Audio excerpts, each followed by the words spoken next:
Topic association, संगति, परिचय, introduction. संगति यानी एसोसिएशन। इस शब्द को ज्यादा समझाने की आवश्यकता बेशक न लगे, लेकिन इसके महत्व को जानना काफी महत्वपूर्ण है। जीवन भर एक व्यक्ति जिस प्रकार की संगति में रहता है, अंत में उसकी गति भी उसके अनुसार होती है। अच्छी संगति व्यक्ति को ऊंचाई पर ले जाती है, तो दूसरी तरफ बुरी संगति उसका जीवन बर्बाद भी कर सकती है। कई बार ऐसा भी देखने को मिलता है कि संपन्न परिवार में जन्म होने के बाद व अच्छी पढ़ाई लिखाई के बाद भी व्यक्ति का पतन हो जाता है, जिसका कारण है उसका गलत संगति में जाना। अगर हम महर्षि वाल्मीकि की कहानी को जानें, तो पहले वो डाकू रत्नाकर के नाम से जाने जाते थे। ब्राह्मण होते हुए भी भीलों की संगति के कारण वो गलत मार्ग पर आ गए थे। चोरी, डकैती, मार काट के मार्ग पर चलकर वो अपना जीवन यापन करते थे, परंतु नारद मुनि से जीवन का वास्तविक ज्ञान पाकर उनकी पूरी काया ही पलट गई। फिर वो डाकू रत्नाकर से महर्षि वाल्मीकि के रूप में मशहूर हुए और आज उनके द्वारा ही रचित रामायण पढ़ने का सौभाग्य हम सबको मिला है। वैसे भी कहा जाता है कि व्यक्ति योगियों के साथ योगी और भोगियों के साथ भोगी बन जाता है। महर्षि वाल्मीकि का तो यहाँ सिर्फ एक उदाहरण पेश किया गया है। दुनिया में ऐसे लाखों करोड़ों और उदाहरण हैं। इसके साथ ही अब हम श्रीमद् भगवद गीता के कुछ श्लोकों की मदद से संगति के महत्व को समझने का प्रयास करेंगे। वीत राग भय क्रोधा मनमया मामुपाक्षिता बहवो ज्ञान तपसा पूता मभदाव मागता। इस श्लोक में भगवान श्री कृष्ण अर्जुन को बताते हैं कि ऐसे कई भक्त हैं जो मेरे इस स्वरूप को प्राप्त हो चुके हैं। ये वो भक्त हैं जिन्होंने स्वयं को हमेशा के लिए भौतिक जीवन के मोह, भय और क्रोध से मुक्त कर लिया है और वो हमेशा मुझ में ही लीन रहते हैं। मेरे पर पूर्ण रूप से आश्रित होकर और मेरे ही बताए मार्ग पर चलकर उन भक्तों ने मेरे इस स्वरूप को प्राप्त किया है। परंतु समस्या ये है कि हम अपने दिल में श्री कृष्ण के प्रति उतना आकर्षण अनुभव नहीं कर पाते हैं। अब बेशक कृष्ण का अर्थ हुआ सर्व आकर्षक, फिर भी कुछ कारणों के चलते बहुत से लोग उनके प्रति वो आकर्षण महसूस नहीं कर पाते। इसका कारण है कि भगवान कृष्ण ने आपको पूर्ण रूप से इच्छा करने का अधिकार दिया है, जिसमें वो बाधा नहीं डालते और आपकी इच्छा के विरुद्ध आपको अपने पास आने के लिए बाधित भी नहीं करते। मतलब भगवान हमारी इच्छा के विरुद्ध हमारी चेतना में प्रवेश नहीं करते हैं। लेकिन जिस दिन व्यक्ति श्री कृष्ण के प्रति दृढ़ संकल्प लेता है और उन्नत भक्तों की संगति प्राप्त करता है, तब उसका कल्याण संभव हो पाता है। दूसरा कारण है भय, रोग और क्रोध, जिनका इस श्लोक में वर्णन हुआ है। इस दुनिया में रहते हुए हमारा मन भौतिक वस्तुओं के पीछे ही सबसे ज्यादा भागता है। भौतिक वस्तुओं के प्रति ये मोह हमारे दिल को एक झूठी तसल्ली देता है कि इन वस्तुओं से ही खुशी प्राप्त होगी। वास्तव में ऐसा होता नहीं है, बल्कि उल्टा ये झूठे वादे हमें श्री कृष्ण से दूर ले जाते हैं। दूसरी तरफ कई बार व्यक्ति भगवान के बारे में जानना व समझना चाहता है। वो परम सत्य को जानने की इच्छा भी रखता है, लेकिन बहुत बार उसके सामने ऐसे ऐसे दर्शन शास्त्र आते हैं जिनमें आपस में विरोधाभास होता है। ये अलग अलग दर्शन शास्त्र या कहें फिलॉसफीज उस व्यक्ति को भ्रमित कर देती हैं, जिसके परिणाम स्वरूप भगवान के प्रति उसकी रुचि पर गलत प्रभाव भी पड़ सकता है। कुछ बातें उसकी इच्छा शक्ति पर निर्भर करती हैं। तो इन तमाम समस्याओं से छुटकारा पाने और सही ज्ञान पाने का एकमात्र उपाय ये है कि व्यक्ति ऐसे उन्नत भक्तों की संगति करे जिन्होंने श्री कृष्ण के बताए मार्ग पर चलते हुए वास्तविक रूप से अपने जीवन की दिशा को उनकी तरफ मोड़ दिया है और आध्यात्मिक मार्ग पर चल रहे हैं। ऐसे उन्नत भक्तों से सही ज्ञान पाकर और श्री कृष्ण की लीलाओं को सुनकर व्यक्ति के अंदर भी भगवान के प्रति प्रेम व भक्ति भाव जाग पाता है। इसके अलावा पवित्र भगवद गीता के अध्ययन से व्यक्ति के अंदर से तमाम भावनात्मक गलतफहमियां दूर होती हैं, जिससे उसे शुद्ध बुद्धि प्राप्त होती है। शुद्ध बुद्धि ही उसे सफलतापूर्वक अध्यात्म के मार्ग पर चलने के लिए प्रेरित करती है। इस प्रकार की अंतर्दृष्टि पाकर व्यक्ति के मन से राग, भय और क्रोध समाप्त हो जाता है और व्यक्ति श्री कृष्ण के स्वरूप को पाने के योग्य बन जाता है।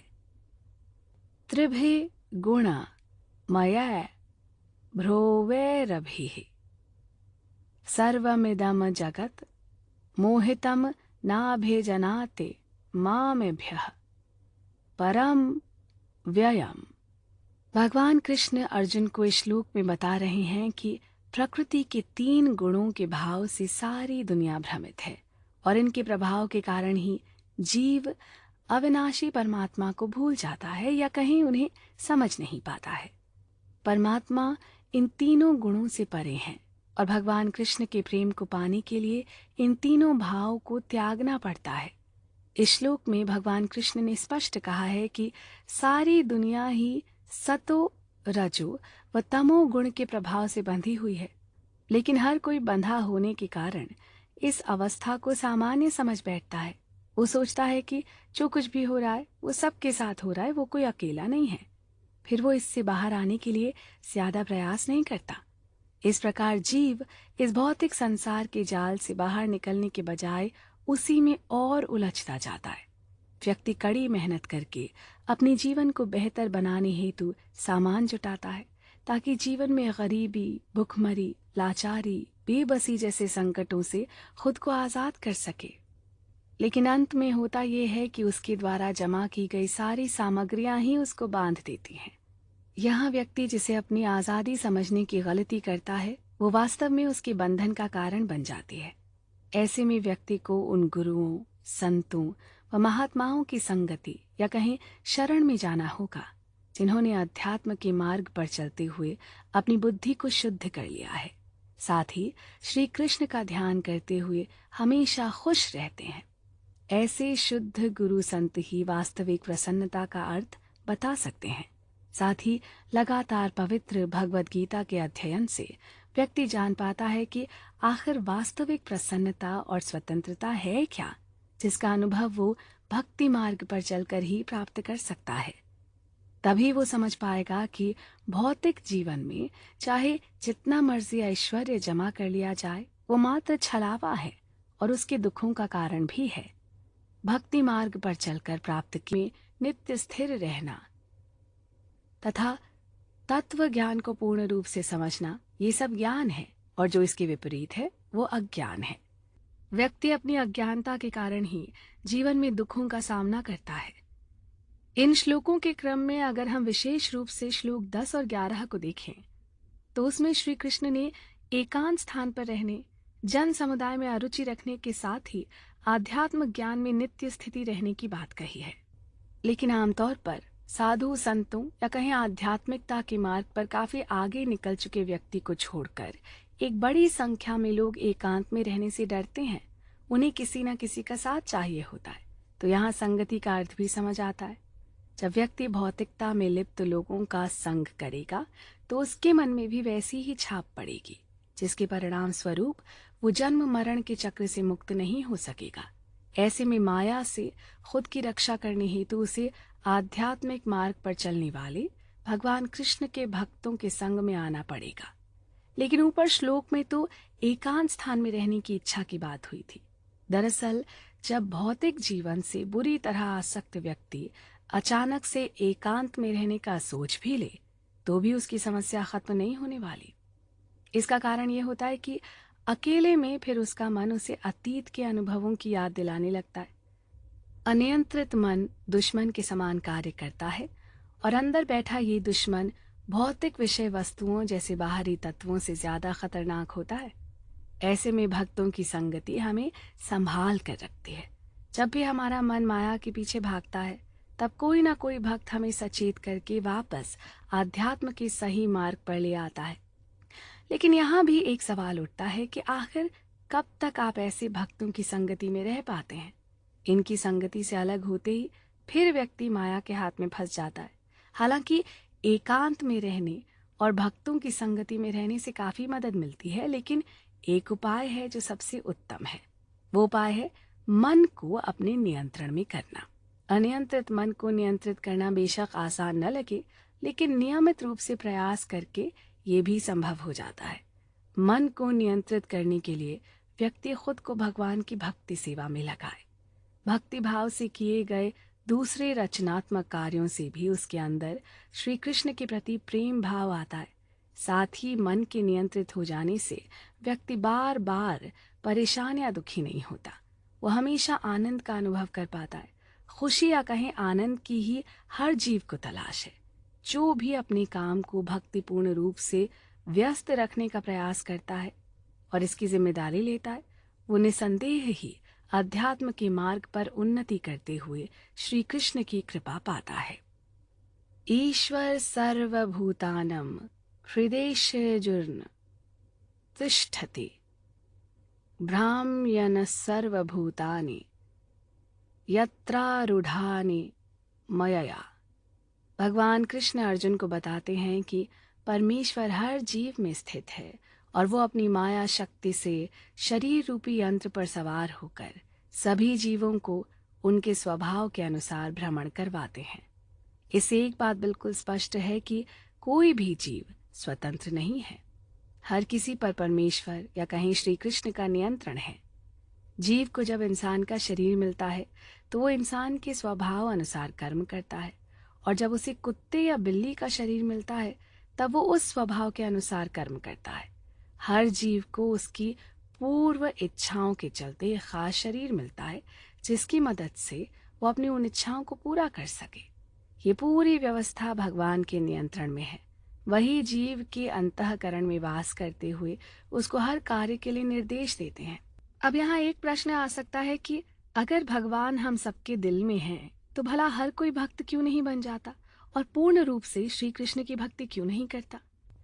इसका उत्तर है कि भगवान कृष्ण कभी भी व्यक्ति की इच्छा के विरुद्ध उसकी चेतना में नहीं आते। मतलब कि वो किसी को भी अपनी भक्ति करने के लिए मजबूर नहीं करते, लेकिन जो उनके प्रति रुचि दिखाता है तो वो व्यक्ति अवश्य ही उनकी कृपा प्राप्त करता है।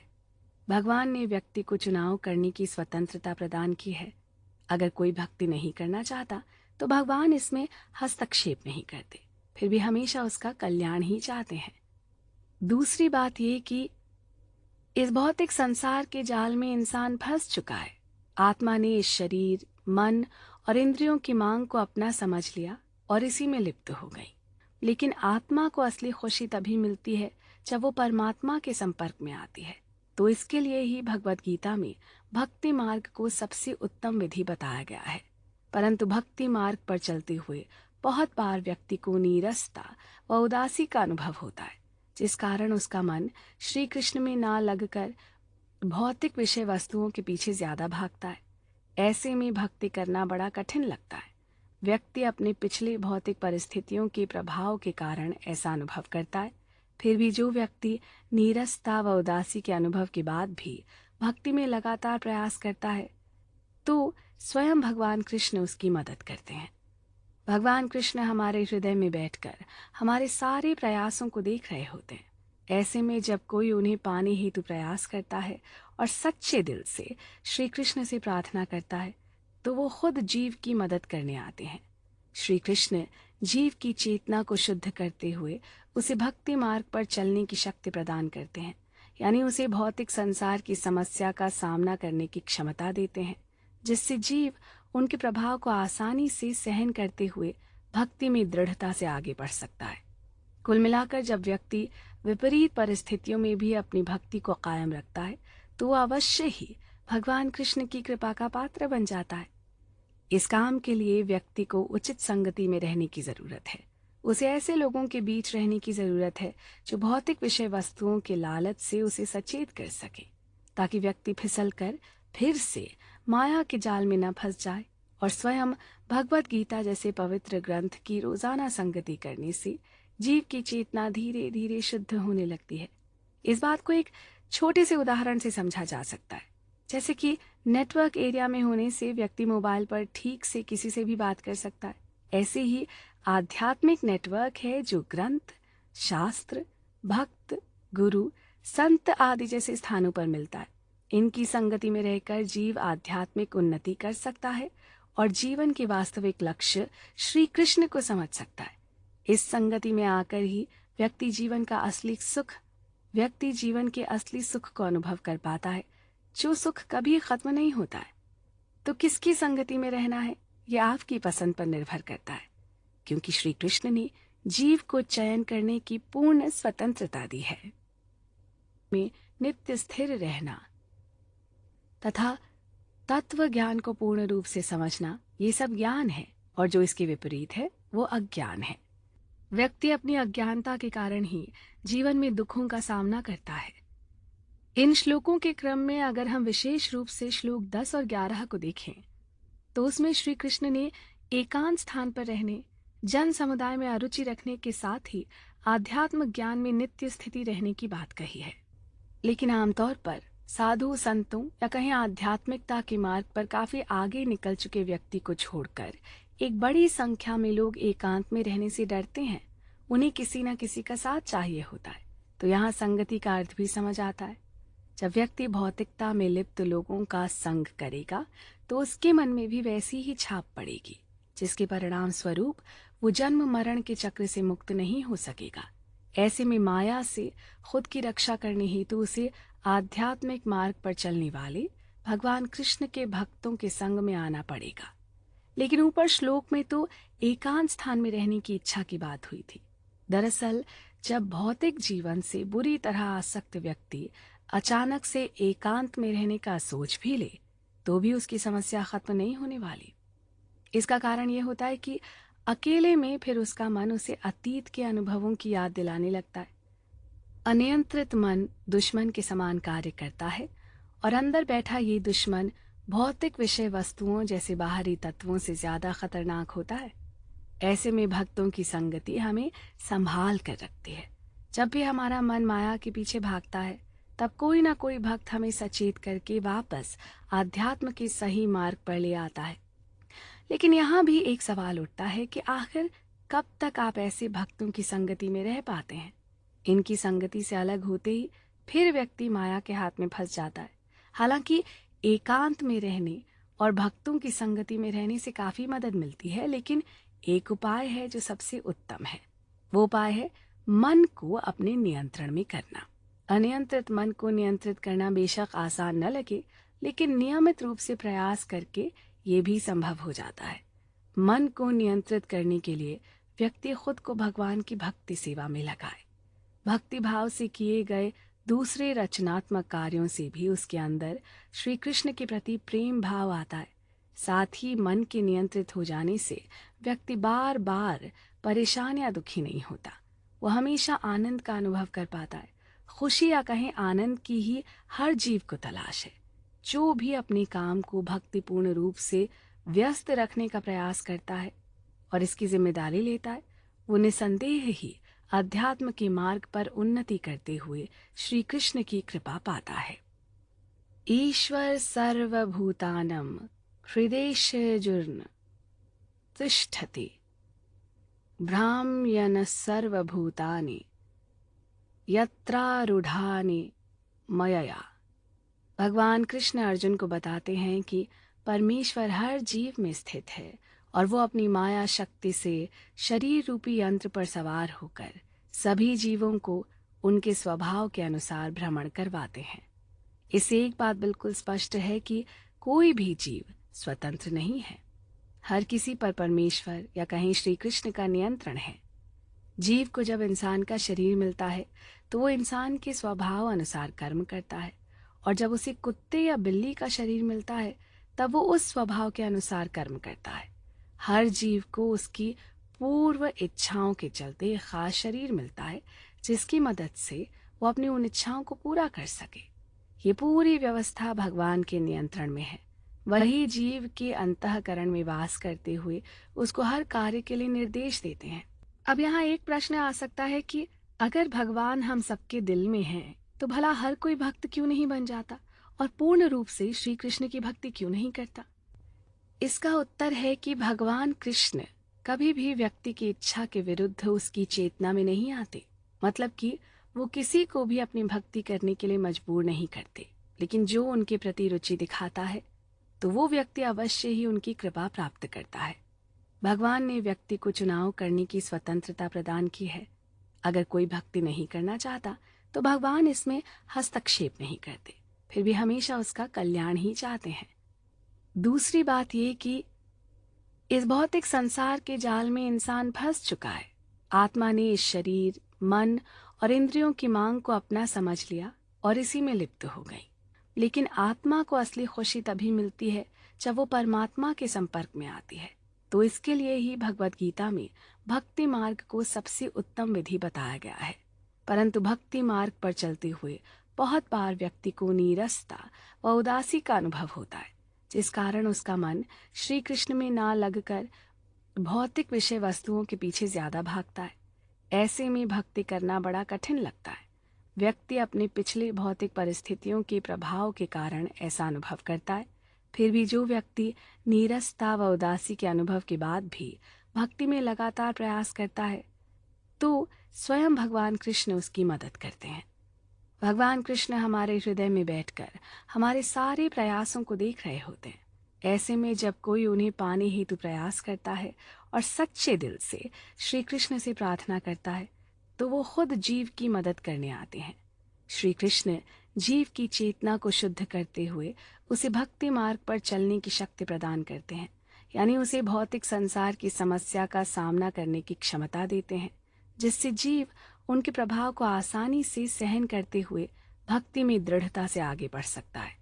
कुल मिलाकर जब व्यक्ति विपरीत परिस्थितियों में भी अपनी भक्ति को कायम रखता है तो वो अवश्य ही भगवान कृष्ण की कृपा का पात्र बन जाता है। इस काम के लिए व्यक्ति को उचित संगति में रहने की जरूरत है।